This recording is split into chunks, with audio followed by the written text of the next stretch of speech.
¿Qué tal? Mi nombre es André Laverde y soy entrenador del IPC 610 y en este video les voy a explicar el uso de la norma IPC 600 para aceptabilidad de PCBs que está contenida dentro de la IPC 610. Es decir, si usted hace diseño, manufactura o ensamble electrónico, va a encontrar dentro de la norma IPC 610 un apartado con respecto a la aceptabilidad de PCBs que en realidad pertenece a la 600. La IPC 600 es una norma un poquito más especializada para los fabricantes de PCBs.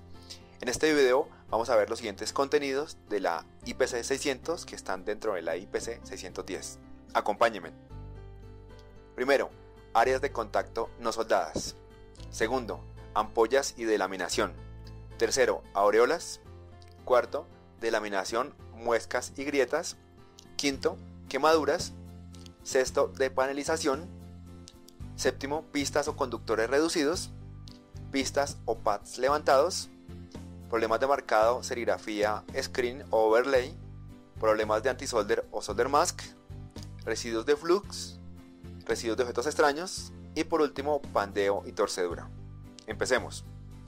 Primero, áreas de contacto no soldadas. Este defecto corresponde a problemas que a veces tienen ciertas áreas que van a ser ensambladas después, como un hueco para montar un tornillo, y que a veces están contaminadas con soldadura, ¿cierto? Entonces esto es un defecto porque lógicamente pues un área de contacto debe estar libre de contaminación o de residuos de soldadura.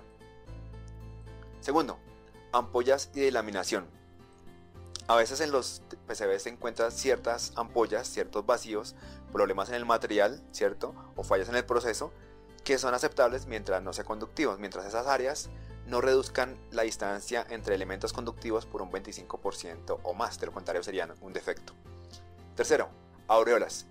Son ciertas condiciones de laminado que corresponden, digamos, a elementos mecánicos, es decir, cuando se coloca un tornillo en esa parte deja ciertas marcas, como de una aureola, ¿sí? Que son defectos, pues siempre y cuando excedan la distancia de 0.1 milímetros con respecto a ese elemento de fijación o mecánico. Cuarto, delaminación, muescas y grietas. Corresponde a un defecto, digamos, del laminado que se da siempre en los bordes cuando a veces las láminas se separan o cuando a veces hay roturas, muescas o grietas, y son un defecto cuando esas muescas reducen el espacio entre un elemento conductivo y el puro borde por más del 50%. Quemaduras. Bueno, ya corresponden a defectos, digamos, de posible una reparación del PCB y pues con un quemado de ese elemento conductivo, y es un defecto pues porque hay un daño en esa superficie. Sexto, depanelización. Corresponde, nosotros sabemos que cuando se fabrica un PCB, los PCBs se fabrican en panel, es decir, en una misma área se colocan varios PCBs y después el fabricante los separa. En esa separación hay problemas a veces de muescas, ¿cierto? Bordes que son rugosos, ásperos, y pues tienen problemas posteriores en que esa pieza, ese PCB no va a encajar de pronto en una caja o en un sitio donde se va a colocar. Entonces hay defectos cuando tienen bordes deshilachados o cuando esas muescas exceden el 50% de la distancia entre un borde y un conductor o 2.5 milímetros.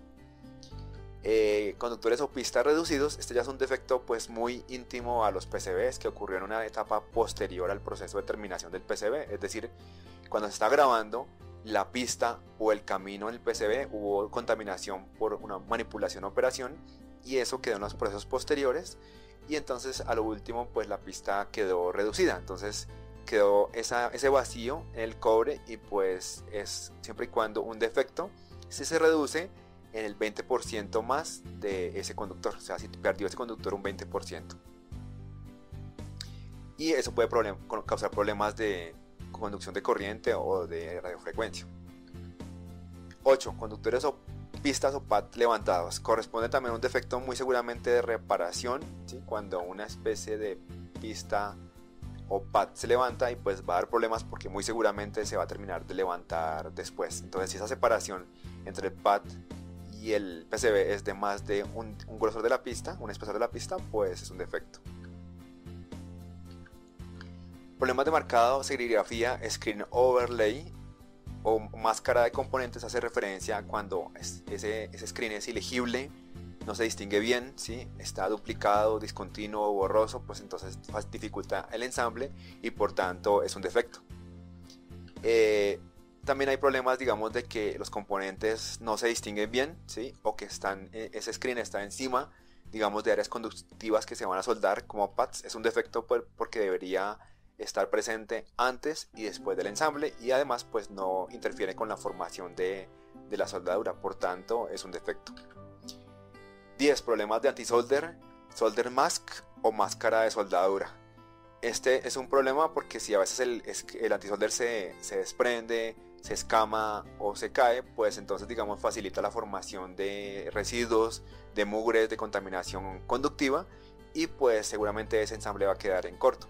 Entonces esto pues es un defecto si se presenta y facilita los puentes de la soldadura.